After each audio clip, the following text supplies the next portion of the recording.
মেয়েদের বুদ্ধি নাকি হাঁটুতে থাকে, এটা কি ঠিক? একদমই নয়, মেয়েদের বুদ্ধি একদম ওপরেই থাকে। মেয়ে বলে বলছি না। দুটো বিল্ডিং এ আগুন লেগেছে, ঠিক আছে, একটা স্কুল আর একটা কলেজ। একটা অ্যাম্বুলেন্স এসেছে আগুনটাকে নেভানোর জন্য।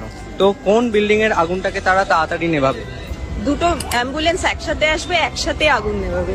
কারণ কলেজও ইম্পর্টেন্ট, কলেজেও স্টুডেন্ট আছে, স্কুলেও স্টুডেন্ট আছে। মানে তোমাকে আরেকবার কোশ্চেনটা বলছি, দুটো বিল্ডিং এই আগুন লেগে গেছে, তো অ্যাম্বুলেন্স আসছে আগুনটা নেভানোর জন্য। তো কোন বিল্ডিং এর আগুনটা তাড়াতাড়ি নেভাবে? দুটোতেই লাগাবে, কারণ দুটোতেই ইম্পর্টেন্ট। আপনার দুটোই শিক্ষা মন্দির না, একটা স্কুল একটা কলেজ। তাহলে মেয়েদের বুদ্ধি তাহলে বলছো হাঁটুতে থাকে না? একদমই নয়, একদমই থাকবেই না, থাকেও না।